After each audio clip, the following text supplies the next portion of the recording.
Olá, gostaria de agradecer ao 8º Congresso Brasileiro de Neurovisão pelo convite para dar a palestra. Meu nome é Priscila, eu trabalho com óleos compostos de abelhas noturnas e também com a interação dessas abelhas com as flores. Bom, o título da minha apresentação é Óleos Compostos, Estrutura, Funcionamento e Adaptações. Eu sou graduada em Ciências Biológicas pela Universidade Federal dos Vales do Jequitinhonha, em Mucuri, mestre em entomologia pela Universidade Federal de Viçosa e atualmente estou terminando meu doutorado em zoologia pela Universidade Federal de Minas Gerais. Bom, apesar da minha apresentação ser sobre os óleos compostos, eu vou sempre fazer um paralelo com os óleos tipo câmera, que são um tipo de olho, que é o tipo de olho que eu imagino que a maioria daqui estuda ou trabalha, né, que são os olhos que nós humanos temos. Bom, a principal característica do olho tipo câmera é que ele é formado por uma única unidade óptica, e essa única unidade óptica, ela focaliza a imagem do mundo externo em uma retina, onde então estão localizadas as células fotorreceptoras, que no nosso caso são os cones e bastonetes. Esses olhos tipo câmera, eles estão presentes em todos os vertebrados, então nós temos, os peixes têm sapos, lagartos, crocodilos, ratos, todos os vertebrados têm esse mesmo tipo de olho, que é o olho tipo câmera, mas também ele está presente em alguns invertebrados, como nos aracnídeos.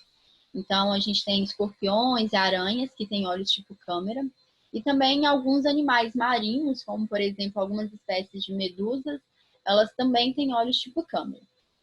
Apesar do olho tipo câmera ser o mais famoso, já que é o tipo de olho que nós temos, ele não é o mais comum na natureza.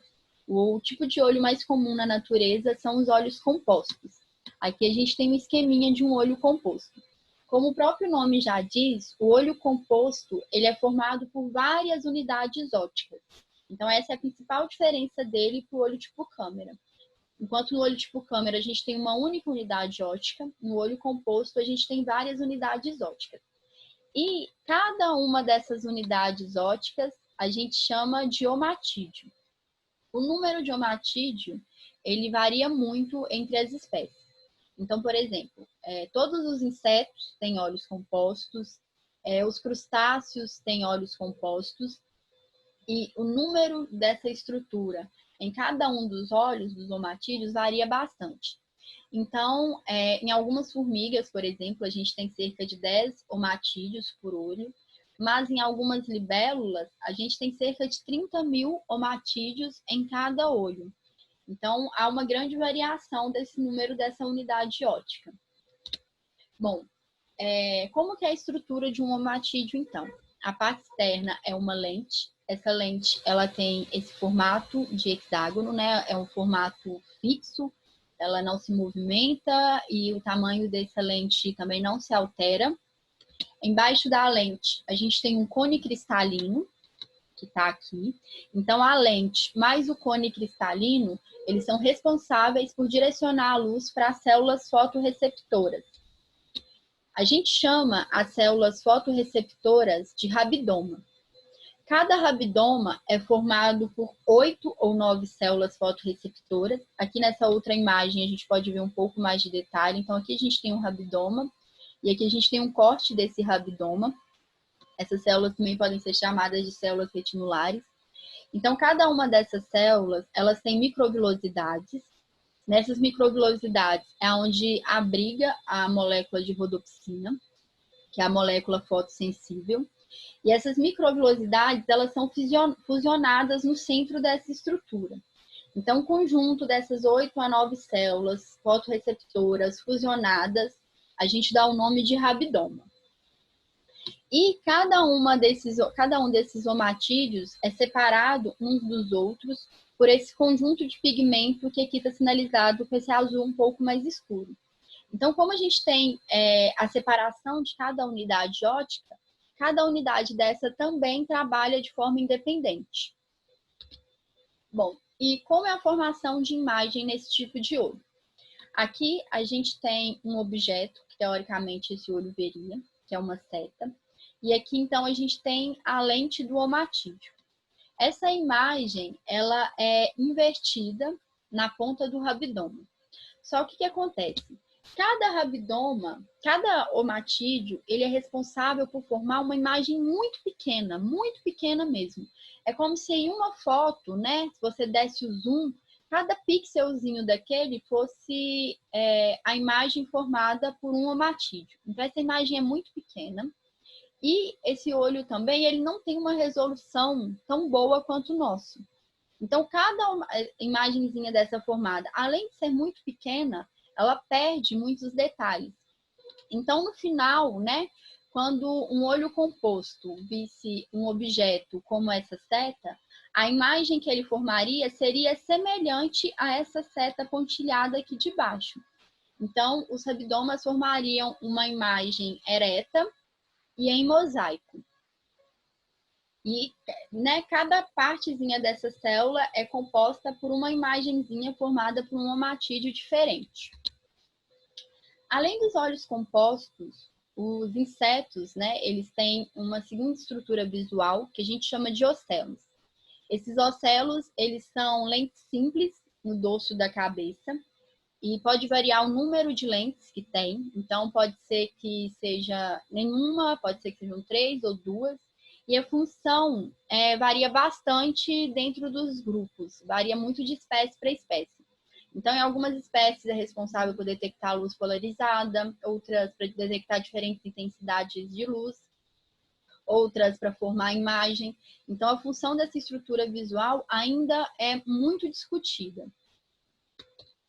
Bom, mas independente se o organismo tem um olho composto ou se é um olho tipo câmera, esses diferentes desenhos de olhos, eles enfrentam o mesmo tipo de problema. Porque a principal tarefa de um olho, né, é resolver os detalhes espaciais que existem em uma determinada cena. E esses detalhes, eles são percebidos pelos nossos olhos porque há uma diferença de contraste em uma cena. Então, para uma abelha encontrar flores, né, o recurso floral, ela precisa detectar diferentes contrastes naquela cena para poder se direcionar aonde está esse recurso. Bom, então vamos imaginar a seguinte cena, né? O olho precisa resolver essa cena aqui. Então, ele precisa ver um retângulo amarelo. No centro desse retângulo amarelo, a gente tem um retângulo azul. E no centro desse retângulo azul, a gente tem um quadradinho vermelho. Aqui, a gente tem 2 exemplos de matrizes de fotorreceptores. Então, cada bolinha dessa está representando um fotorreceptor. Nessa primeira matriz, a gente tem fotorreceptores muito pequenos. Se eles são muito pequenos, eles ocupam um espaço menor e assim podem ocorrer em maior quantidade. Então, olha só, cada fotorreceptorzinho desse consegue detectar toda essa cena e consegue resolver toda essa cena, porque ele detecta todos os contrastes que há nela. Agora, nessa matriz de fotorreceptor aqui de baixo, os nossos fotorreceptores, eles são maiores. Se eles são maiores, eles ocupam mais espaço e assim eles ocorrem em menor quantidade. Então, uma parte da cena, eles são até capazes de detectar. Mas esse quadradinho vermelho que está no centro, eles não conseguem detectar. Então, a resolução, né, a resolução espacial, o contraste, ele é alcançado quando se tem fotorreceptores menores. Você consegue detectar, esses fotorreceptores conseguem detectar mais contraste, uma resolução melhor. Mas à medida, né, que esse fotorreceptor ele vai diminuindo, também vai declinando a quantidade de luz que ele consegue detectar.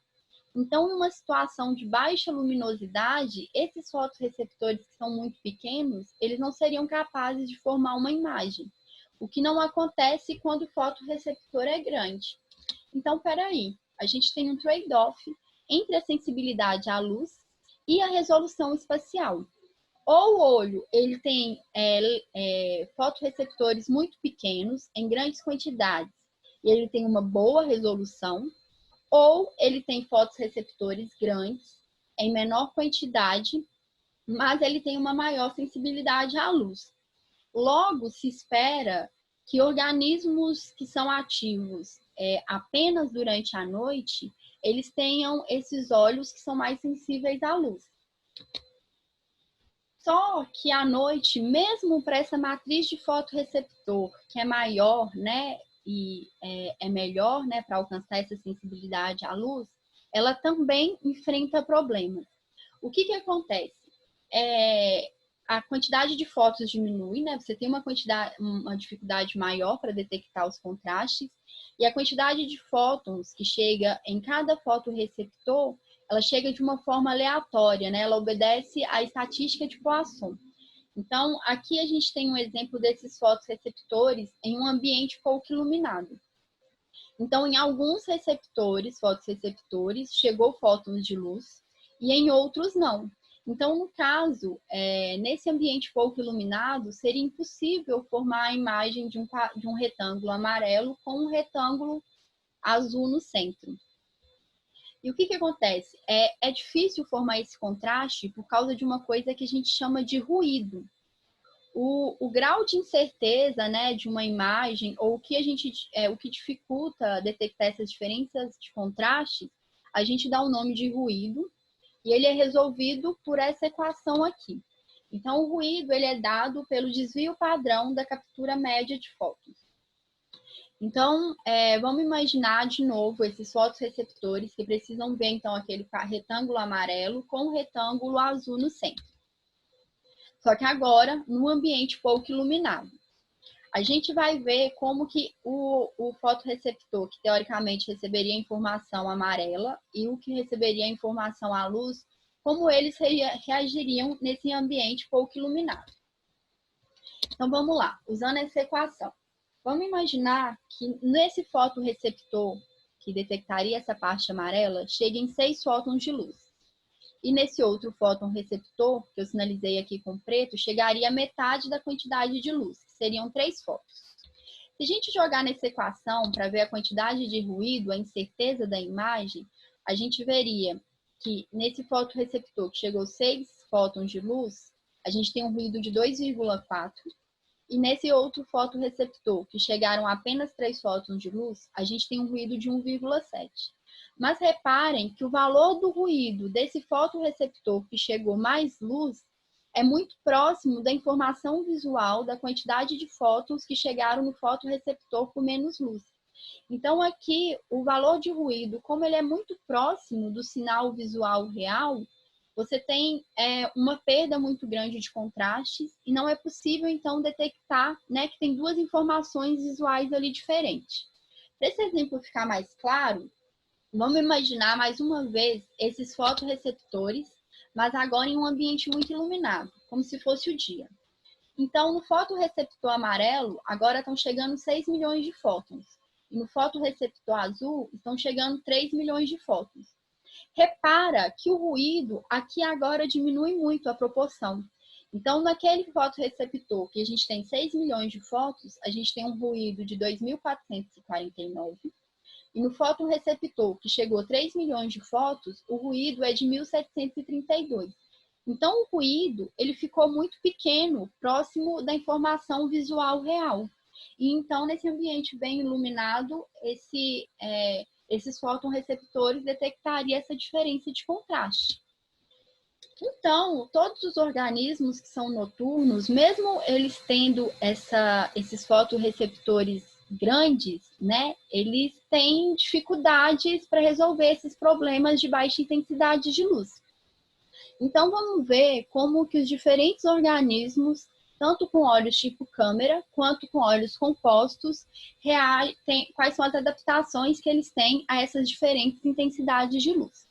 Vamos começar com nós humanos. Bom, a gente tem uma pupila, que ela vai aumentando ou diminuindo de tamanho à medida que a intensidade de luz também aumenta e diminui. Então, em alguns ambientes com baixa luminosidade, né, a nossa pupila ela dilata e nos permite ainda formar uma boa imagem. Vamos imaginar uma situação seguinte. Aqui a gente tem um gráfico onde a intensidade de luz está diminuindo. Então, começa, né, ao longo do dia até a noite, quando a gente só tem a luz das estrelas. E aqui do outro lado, a gente tem como os nossos olhos reagiriam a essa diferença na intensidade de luz. Então, durante o dia, a gente usa apenas os nossos cones, e aí a gente tem uma visão de cores. À medida que a luz vai diminuindo, a gente vai usar tanto os nossos cones e os bastonetes. E aí, nessa situação, a gente ainda consegue ter uma visão de cores, mas menos saturadas. Mas, durante a noite, quando a intensidade de luz é extremamente baixa, a gente tem apenas os nossos bastonetes trabalhando nos nossos olhos, e então a gente não consegue mais ter essa visão de cores. Então, se imagina num local, por exemplo, sem nenhuma intensidade luminosa, né? Tudo que a gente vê está dentro de um contraste, dentro de uma escala de preto e cinza. Mas existem organismos, existem animais que são noturnos, que têm olhos tipo câmera e possuem adaptações para esse tipo de ambiente. Como, por exemplo, esses largatos aqui. A pupila desses largatos aumentam até 150 vezes, o que é um valor extremamente alto, né? Aqui a gente vê uma pupila completamente dilatada e aqui a gente vê uma pupila completamente contraída desses largatos. E eles também têm cones muito maiores, então isso permite com que eles tenham uma sensibilidade maior à luz e que eles também tenham visões de cores durante a noite. Os insetos que também têm olhos compostos, eles também têm adaptações para voar nesse ambiente pouco iluminado. Então, olha só, aquele primeiro desenho que eu mostrei para vocês, que é esse aqui, a gente fala que é um olho composto de aposição. E esse tipo de olho composto, ele é adaptado à visão diurna, justamente porque tem lentes menores, cada lente trabalha individualmente e tal, como a gente falou no início da apresentação. Agora, alguns insetos, né, os que voam durante a noite, eles têm olhos compostos de superposição. Então, o que acontece? Primeiro, a lente desses omatídeos, ela é muito maior. E depois, a gente não tem um pigmento para separar esses omatídeos uns dos outros. Então, a gente tem aqui o que a gente chama de zona clara. E todo fóton de luz que entra por diferentes rabidomas, por diferentes lentes, ela é direcionada para poucos rabidomas. Então, assim, o olho consegue otimizar a escassez de fótons que há naquele ambiente. E o que no final esse olho enxerga, né, seria uma superposição de toda a informação visual que chega em diferentes lentes. Os insetos noturnos, eles também têm visão de cores, né? Por muito tempo foi discutido como que esses insetos, eles têm visão de cores e tal. E agora a gente sabe que esses insetos, eles fazem a soma de fótons tanto no tempo quanto no espaço. E assim eles otimizam mais ainda os fótons de luz e conseguem atingir essa visão de cores. Agora tem uma questão. A gente tem abelhas que são noturnas, mas elas não têm olhos adaptados superposição como os insetos noturnos, mas sim possuem olhos de aposição como os insetos diurnos. Aqui a gente tem a foto, né, de algumas espécies, algumas abelhas que são noturnas, e vamos ver então algumas das adaptações que essas abelhas têm nesse olho, que teoricamente é adaptado à visão diurna, para poderem voar durante a noite. Bom, a primeira adaptação, de novo, está relacionada ao tamanho da lente. Aqui, então, a gente tem uma espécie de abelha noturna e as lentes dessas abelhas, elas são muito maiores do que as lentes de abelhas diurnas. Aqui todas as fotos estão na mesma escala. Além disso, essas abelhas noturnas, elas possuem rabidoma, que está aqui de preto, com a setinha vermelha, rabidomas mais largos. Isso faz em relação às abelhas diurnas. Isso faz com que todo fóton que chegue lá tenha maior chance de ser transduzido. Bom, uma outra adaptação está relacionada à resposta intracelular. Aqui a gente tem a resposta intracelular das células fotorreceptoras de uma abelha diurna e aqui a resposta intracelular de abelhas noturnas. O que que acontece? A membrana das células fotorreceptoras, elas têm uma atividade elétrica durante todo o tempo, que a gente pode ver aqui. Então, cada setinha dessa está sinalizando um sinal visual que foi dado a uma abelha diurna em um ambiente escuro. Então, os picos de resposta a esse sinal visual é muito baixo e ele é muito parecido com os picos que a gente tem da própria resposta da membrana quando ela não recebe nenhum estímulo visual. Então, é muito difícil separar aqui para uma abelha diurna o que é um sinal real e o que não é um sinal real. Já nas abelhas crepusculares, né, cada uma dessas setinhas é os locais onde teve estímulo visual. Reparem que a amplitude de sinal é muito maior e consegue, então, ficar bem distante da amplitude de sinal da resposta elétrica daquela membrana. Então, assim, a amplitude de sinal a um foto de luz é maior nas abelhas crepusculares do que em diurnas e aumenta, então, a confiabilidade daquele sinal. Além disso, né, estudos morfológicos mostram que na lâmina, que é a primeira estrutura, né, que recebe os neurônios dos omatídeos, nessa lâmina, esses interneurônios, eles são bastante ramificados em relação às abelhas diurnas, e então sugere que no caso das abelhas noturnas, há então uma ligação entre todos esses interneurônios, e com isso é possível fazer uma soma neural e otimizar a quantidade de fótons que chega nessas estruturas, nesses ambientes com baixa luminosidade. Por fim, as abelhas noturnas também têm ocelos muito maiores do que as abelhas diurnas.